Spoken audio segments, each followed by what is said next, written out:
Good to go. Call order the Public Works and Utility Committee meeting Wednesday, May 27th, 2026, 5:03 PM, held at the Richard Young Fire Station. Roll call, please.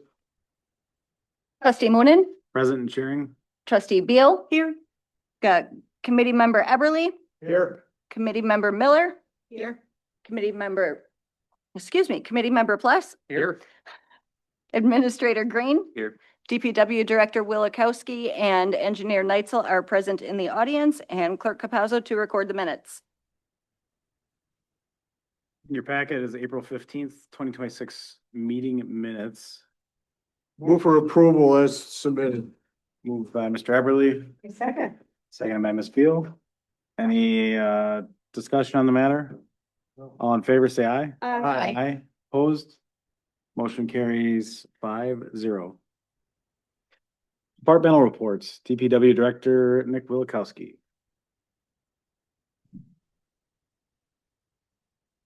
So I thought, just do a quick severe weather report, that we, experienced here in April.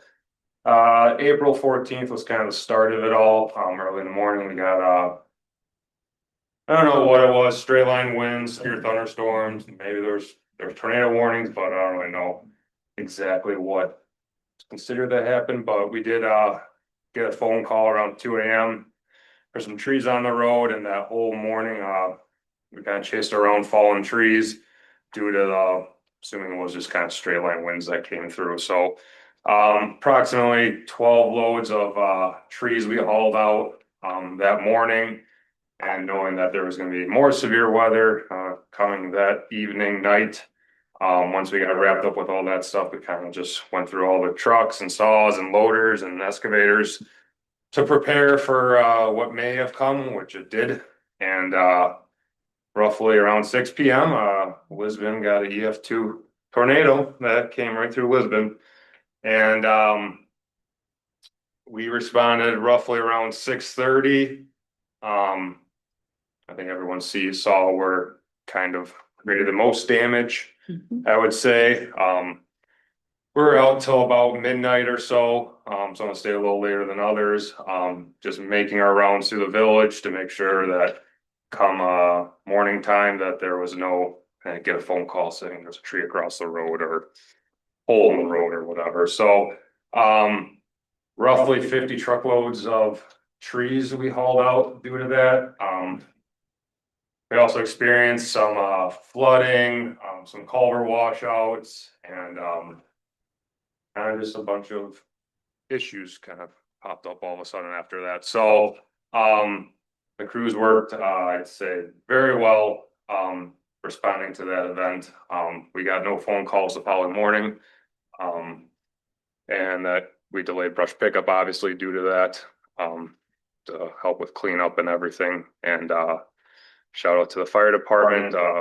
Communication was great, and we worked very well as two departments together. And in the pictures kind of just shows you when culvert washouts, swales getting blown open, trees and trees and trees and trees. Yeah, it's kind of my report for that, for the severe weather part. And then the brush pickup total for loads. We had 763 loads of brush hauled and 67 loads of tornado brush. So it's 830 total loads of brush. And we completed that in 24 days. And that's a record. So we're done. So big shout out to the guys for keeping at it and getting through it all. Did you guys track miles this year? We did not track miles, no. Okay. But we do track fuel. Truck fuel alone was 1,200 gallons, loader fuel 35, and excavator was 478. They don't get very good fuel mileage either, so something like 4 or 5 miles a gallon. So Nick, I had a question. The culverts that were replaced, because whatever happened. Yeah. Did somebody look at those to make sure that did you put back what was there or take a look at, did we need to increase the size of those while we're doing it? Or We did you have replaced, time? size for size. We Okay. didn't make them any bigger. I think if we're gonna make culverts bigger, I have to talk with Mitch about that. Yeah. because they're designed for that. So, a lot of what happened was there's old culverts and the bottoms are rusted out. And when you get this amount of rainfall, it just washes the gravel or the rusted part, and that's what creates your sinkholes. You know, when you get that amount of water rushing through a culvert. I understand what happened and why. I just wondering, as an example, on Murray Hill, when that one was replaced, do we need a bigger culvert in here? Well, that one, we did have Mitch come out because, it's taking on water from a stormwater pond in October Fields, which that culvert's bigger than the culverts under the road. So we are looking into, we didn't fix that one. We just filled it back in with gravel. Okay, And that's when we will Okay. be, either making a bigger culvert or doing two culverts. Right, So that's between- what I was concerned about. Fine, Yep. you're taking care of it. Yep. That's all I had. Thank you. Was there any damage to the highway shop? We had some roof tiles, the capping on the block, like they're clay tiles, they kind of blew off type of thing, so. That's going through insurance right now and, there's no other damage to the building. Surprisingly. We had some park building damage, some roof damage to, I think, 4 or 5 of our structures, so. Insurance is already on it. They have a date in early June that they're gonna come fix. How about the village hall? You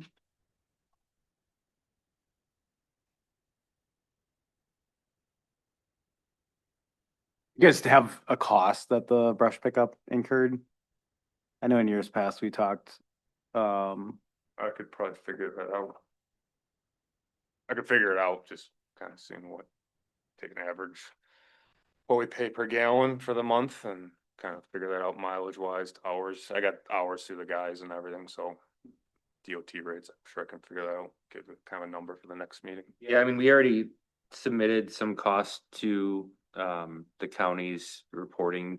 I forget what that system's called, but we can't just claim the brush that they pick up because they want it in separate piles and completely separated. It's impossible to tell when they're going from one house to the next what's storm damage and what's just regular brush. So we can do their initial work that they did to clean up their first 2 days, I think they were out. And we have those numbers, but the rest, they said you have to separate, and it's.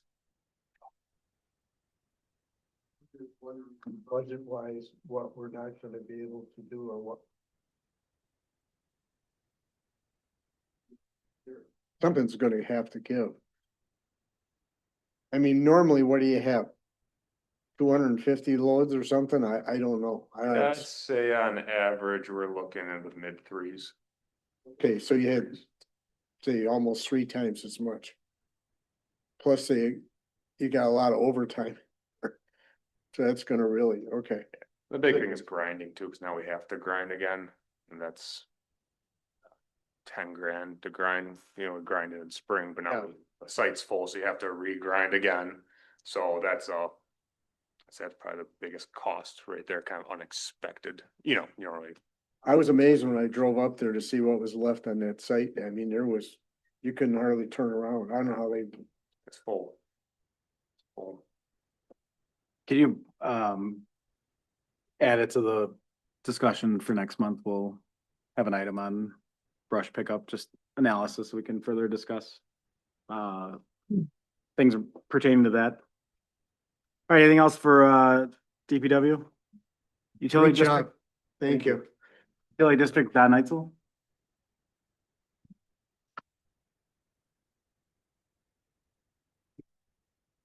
Good evening. My report's in your packet for the month of April. Obviously, flows are up quite a bit due to the wet weather and storms we got. Janine lift station was over double, 65 gallons per minute compared to March being 30 gallons per minute. Plainview was up well more than double, 77 gallons a minute compared to 26 in March. And then Willow Springs for the month was again averaged. Actually, as I mentioned in the paragraph below the Willow Springs, Next Electric did get us a quote for the flow meter to repair that, or actually relocate the service out by the flow meter rather than put it in the building at Willow Springs. I did hear from them today. They did hear back from We Energies. We Energies would like to see an application from somebody before they would give a cost. So at this point, I don't know if we put it back in the hands of Willow Springs, is they're gonna be the ones paying for this, or if we still wanna coordinate this and do the application. I mean, Probably do it, otherwise if we put it in somebody else's hands, it could be delayed for months. Yeah. It might be one of those things where if you could fill out the application and then talk to them about signing it. yeah, we did the other one for Business Park East. We can fill this one out the same. That's not a big deal. We can do that. Was that one like 3,500 to do that? So for Next Electric, to put the service out by the flow meter was $3,150 compared to over $12,000 to relay the line and leave the service in the building. But how much for We Energies? Another $3,000? I'm gonna guess another 3 to 5 probably.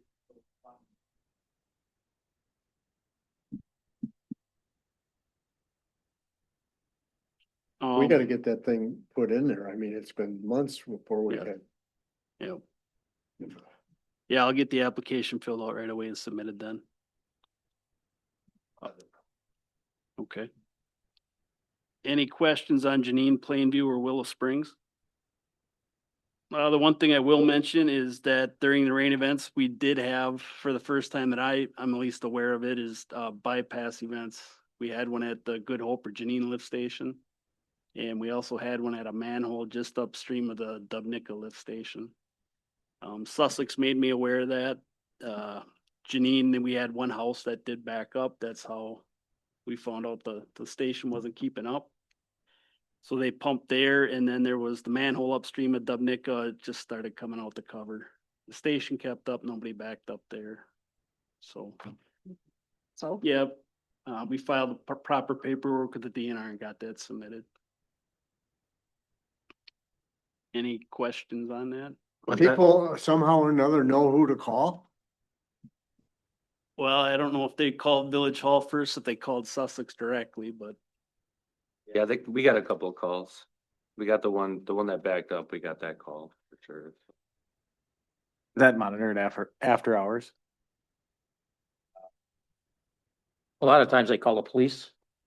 And that's how I get my calls, actually, is through 911 and Yeah, then it gets everything working. I mean, if I was a homeowner, I'd call 911. They do. I mean, and the only buddy that's available is Sussex, so I assume that cops know enough to call Sussex right away.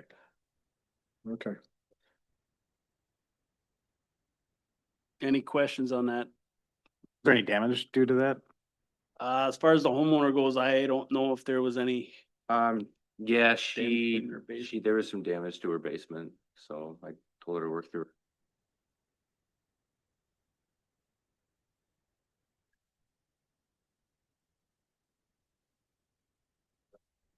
That we would cover the damage, but we're not required to cover that, so.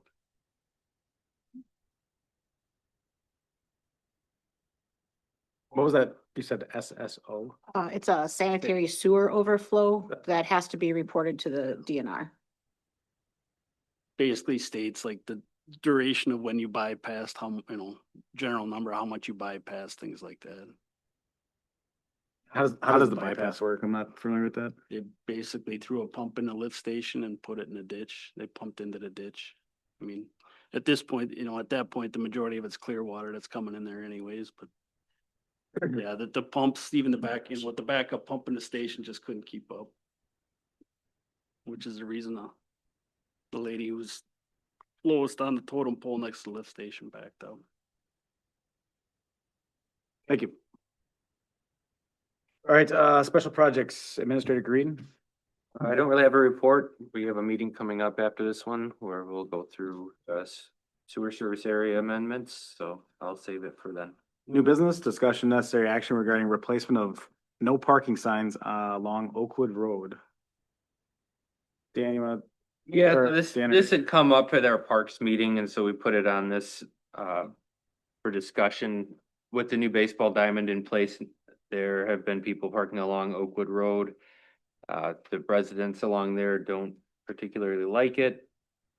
And so they requested that we consider putting no parking signs along that stretch, and that would be for both east and westbound traffic, that there'd be no parking on either side of the street.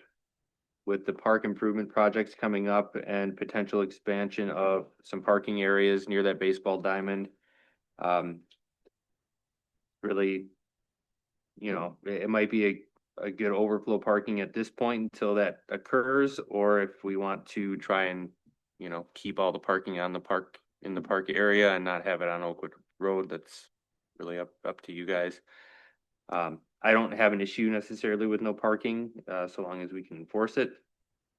And like I said, once we get that, upgraded parking, it shouldn't really be an issue. There'll be plenty of parking for anybody using the baseball diamond, so. I'd like to keep them off the shoulders and because just not tearing the shoulders on the hill.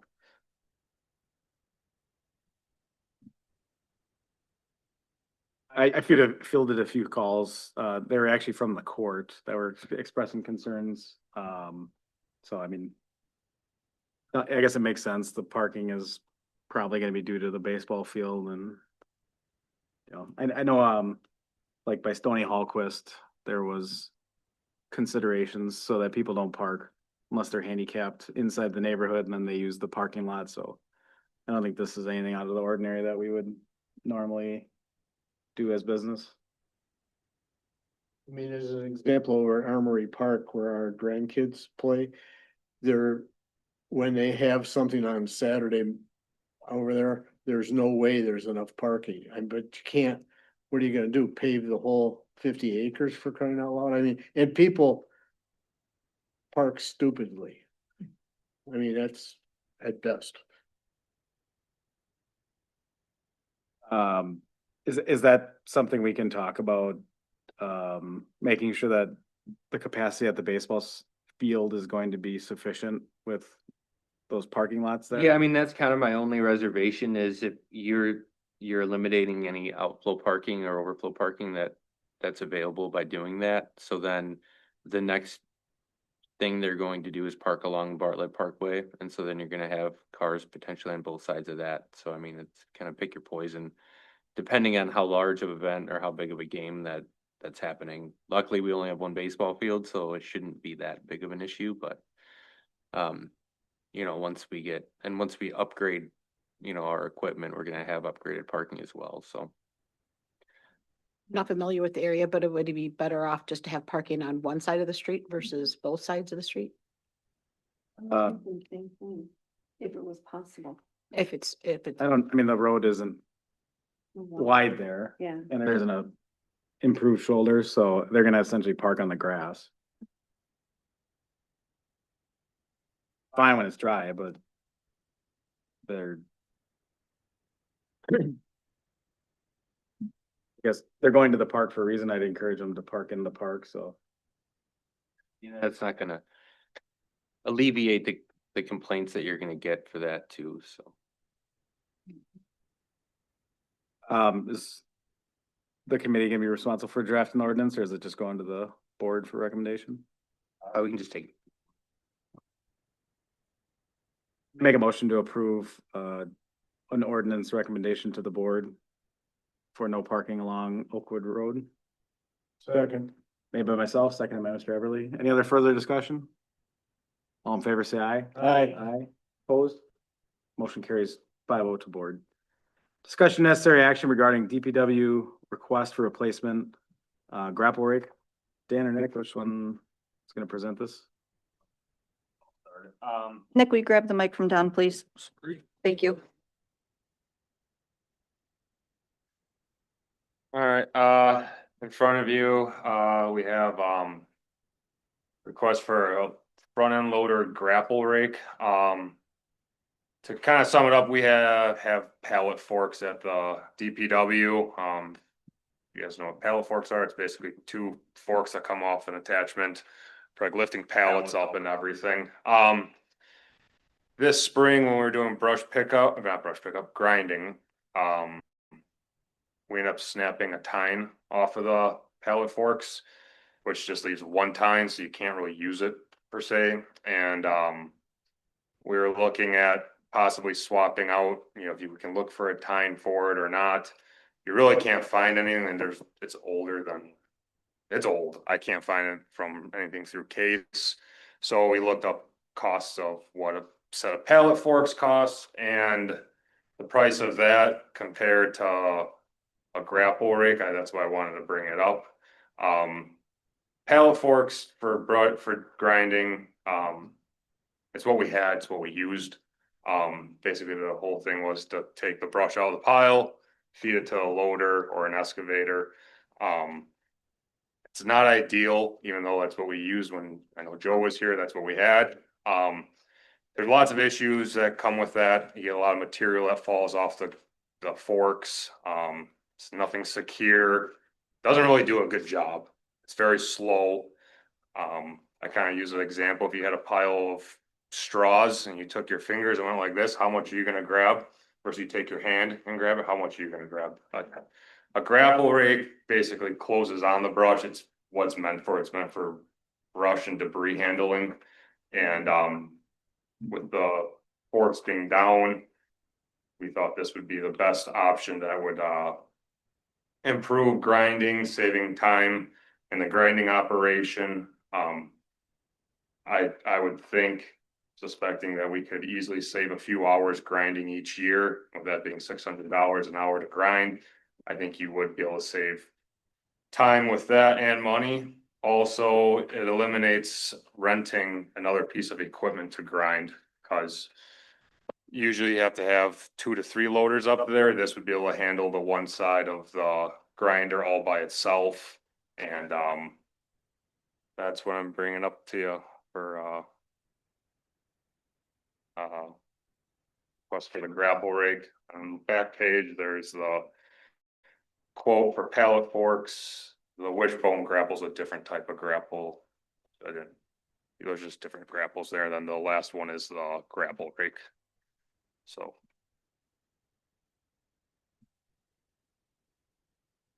Mark, I know you brought this up as far as how we would fund this. Currently, our road projects are under budget by roughly 65,000. So we thought, initially staff thought that would be an opportunity to do something like this. Unless you wanted to look at partially funding or fully funding, I don't know, out of the compost budget. I would warn that the compost budget is gonna be over budget this year, just due to we're gonna have to do another tub grind, which will probably cost in the $8,000, $10,000 range. We were under budget on our first, right? We were 14 grand, I think, and we budgeted 20, but now with this, we're gonna be over.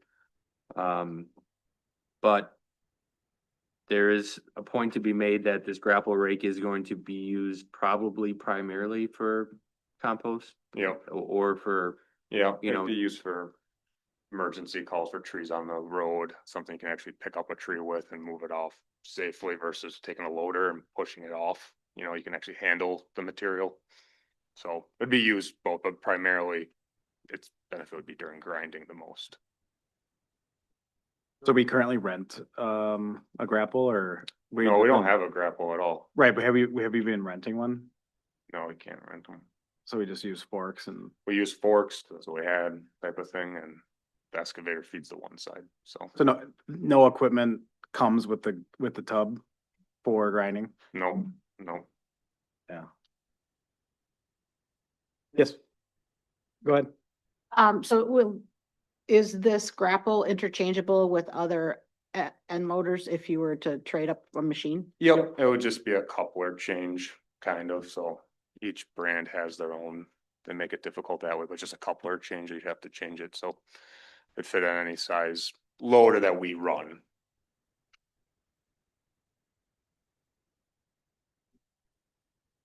Yeah, I just had, thanks. I think Nick is, doing a good job speaking the language. I like your write-up on it. And I do intend that we're gonna keep the loader for more than 10 years. or buy a new one? The and- same size loader. We Right, run. okay. Yeah, That the was my, same size loaders. We run the same kind of class loader, so it's just, these are JRB fittings, so you can get them switched over to, they're all the same, basically, just a coupler for hydraulics that gets switched. yeah, thanks for that cost analysis. Good write-up. Explained I'll everything. make a motion to buy a new work bra 108-inch grapple rake for a cost not to exceed 26,000. Motion made by Mr. Everly, I'll second that. second by Mr. Plus. Any further discussion? Clarify, this will be a recommendation to the village board. Is the motion okay with that? Yes. Second approved? Yes. All right, for vote, all in favor, say aye. Aye. Aye, opposed, motion carries 5-0 to board. Right, discussion necessary action regarding DPW request for replacement dump body for the 2005 Sterling patrol truck. Nick? Alright, so we're looking to replace I think I brought this up 2-3 months ago, I thought, one of our plow trucks, dump body, the frame of the dump body itself, where it connects to the hoist, is actually being compromised due to the rust, and it's actually starting to squish on the frame. So we're looking to see if we could get a new dump body put on it. Sure, it was brought up for why don't we get rid of this truck next, or, you know, put it up for auction. Well, two things, the truck has to go out this upcoming winter. It's gonna go out for sure. The new plow truck won't be done till next winter, so it has to go out for another season for sure. And due to, you can't see in the pictures, but when there's a load of salt in it, it looks funny. I will say something with the frame, the way it's sitting, there is squish to it. It becomes a safety hazard. Especially when these trucks, you have to dump back to put salt in the auger. Something would happen, let go of the box, something would break. You're definitely gonna be down a truck, just say that. So it's kind of needs to be done going into this upcoming winter. And the other reason why, for not putting up for auction and make this a second truck to go, is that looking through the past few years of what trucks cost the most money, the max forces, which are the internationals that we have been complete money pits, and not reliable at all. And believe it or not, the older Sterling has been probably the least maintenance. It's one of the older ones, but it's been the least maintenance to run.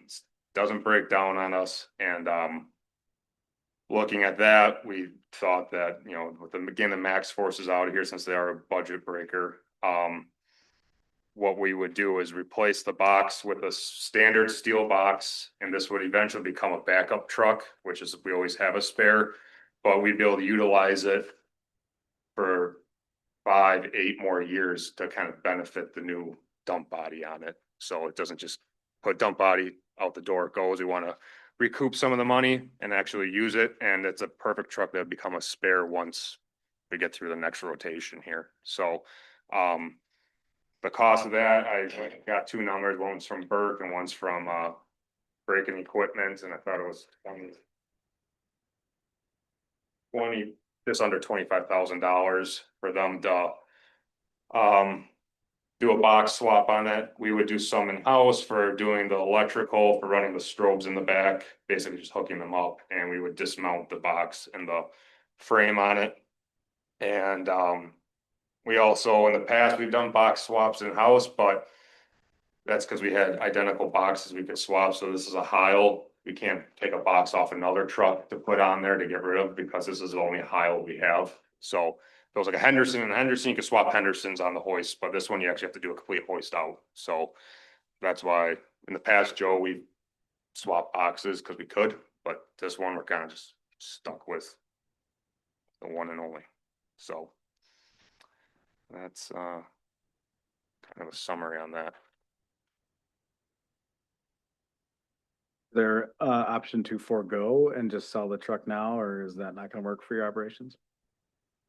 We're going to sell it now. Well, I mean, you could sell now. You would have an issue going through surplus, saying the box is basically compromised. That you wouldn't feel, it'd be a big red flag and you wouldn't get a lot of money for it. Unfortunately. And you needed a backup truck anyway. Well, we have a backup truck, but this would be a backup truck for a longer period of time to recoup the money in the box that we'd have. It wouldn't just get back up for 2 years, then out the door. We would hold on to a little while.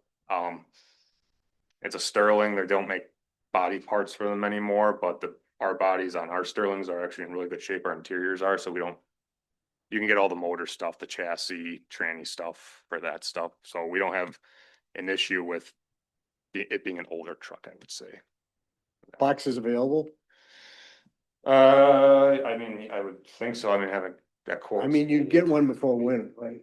I'm sure they are. They're not like trucks. No, you can get them. Okay. So, kind of why holding on to this, I know it sounds a little goofy, putting $20,000 into something older, but you're spending more money keeping max forces in your fleet yearly than doing this. So, Is that quote price still gonna be good? I would probably have to get a new quote. February. You have to add that floor that says 2520. Sorry, was it? Right in the middle. It says right on here. Oh, Yeah, that's for quarter. them adding a thicker gauge floor for it. It'd be something we can look at. Usually it run a thicker 1/4 inch floor because if you dump rock in there, if it's a thin floor, you'll dent it like really easily. If it's just hauling salt, it'd be fine. But if the truck does get used during summer for ditching and you do drop a big rock in it, you'll dimple it pretty fast. So, again, it's not a stainless steel box, it's a steel box. What would a stainless box cost? I'd say add another 10, 15 grand on it. Is that gonna be a better ROI if we do that though? No, so stainless steel boxes are good, obviously, because they're stainless, but the floors of them are all steel anyways. Even they say it's a stainless steel box, just the sides are stainless. So for the longevity that we're gonna have the truck, we're not gonna have it for 20 years, that you have to really worry about it being rusting through. You're gonna have 8, 10 years we'll have the truck. With how good we take care of our trucks and we undercoat everything, I don't see us having rust issues, I guess, with it. So, that'd be just a way to save 15 grand on a box that I don't think you would recoup that whatsoever.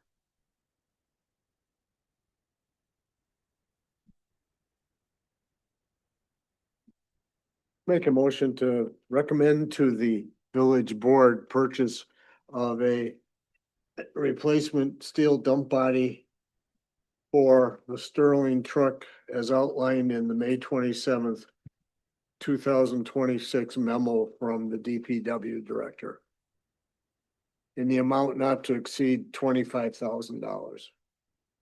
Joe, do you want to withhold the amount capping because Nick indicated he needed to get a new quote? Okay, that's fine. I'll just recommend purchase of it to the village board and they can, meanwhile, between now and then, they'll get the quote. Motion's made, You were the second? Ms. Bill is the second. Are you okay with the modification? Yes. All right. Any further discussion? All in favor, say aye. Aye. Aye. Opposed? Hearing none, 5-0 to village board. Discussion necessary action regarding purchase of mini excavator from stormwater fund. Mr. Green? So I won't run through my whole report for the sake of time. We have a $650,000 unrestricted amount in our stormwater fund. We are doing a borrow and 100,000 of that is dedicated toward a mini excavator for stormwater, mostly for the installation of culverts and ditch work. Looking at the unrestricted funds, Nick and I discussed purchasing the mini out of that fund as opposed to the borrow, and then providing some options for some mower replacements. We haven't really done big purchasing for our park equipment, and we both think that there might be some inefficiencies that we can improve upon with regards to how we mow our parks. And so we want to at least look at the approving the purchase through stormwater And then allow Nick, Mike and myself to look at different options for potentially purchasing some mower equipment out of the borrowing proceeds. For the sake of time, if we don't want to make a motion on it tonight, that's fine. We can probably put it off to the next meeting.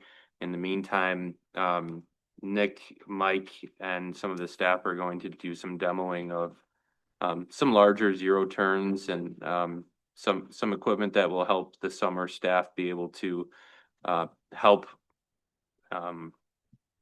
it be more efficient, I guess, when we're mowing the parks. So Yeah, I mean, conceptually, I'm good with it, and for the sake of discussion, I'd rather just see it back with specifics, so. Mhm. You need a trailer for that? Mini? For if you buy this mini Yeah, we excavator? have trailers already. Yeah. You have one? Yep. Okay. Yeah, Why don't you let's come back put it and on get- next month's agenda and we'll have more information. Table this to the next meeting in June and ask for the quotes to follow. All right, so no action bringing back in June. Thank you. Unfinished discussion necessary action regarding Willow Springs flow meter quote from Next Electric. Don? That we discussed before, I'll get that application done with we, and I'll get it to Dan so we can get it signed and get it submitted.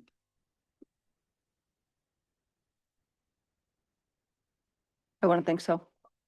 All right, as outlined earlier, we'll direct staff to take that action. Calling 5B, discussion and necessary action regarding Richmond School lift station pump repair / replacement. Don, you got the Brabazon? Yep, that's the last, looks like it's the last quote in your packet. That's for the pump that failed at Richmond School lift station. If you remember, that wasn't covered by warranty due to sand and grit in the station. The repair cost, $2,145, replacement cost, $5,500. I talked to Brabazon about a repair. To them, the repair was worth it. They said it'd basically be a brand new pump, repainted everything when we get it back. Went through this last month.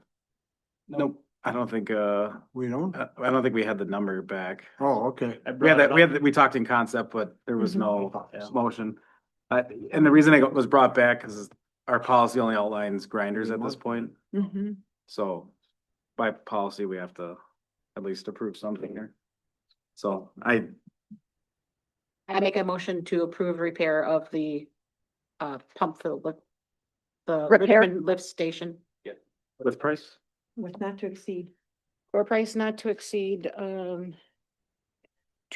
$2,145. motion made I by second. Jane, seconded by Ms. Beal.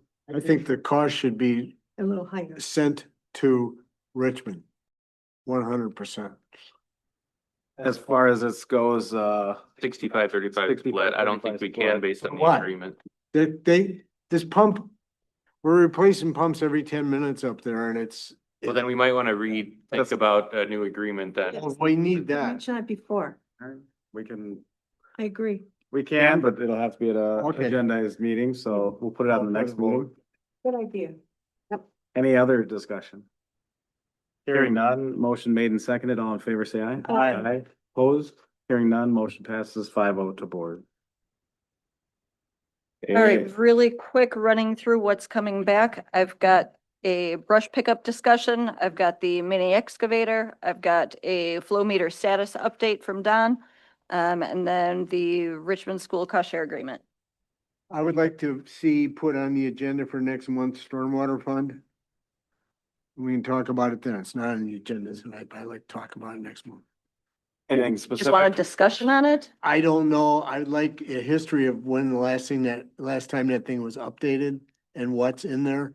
So we know going forward, because we've never addressed it at this committee Okay. since day one. You want possibility for action or no? No, All right, discussion. any other recommendations? All right, anyone want to move for adjournment? Also move. Motion made, Second. seconded. Any other discussion? All in favor, say aye. Aye. Aye, opposed, motion carries 5-0. Meeting concluded 5:42. All right. Anyone who is present on Zoom and wants to watch the joint meeting, the agenda link is posted on Lisbon's website under the Village Board tab.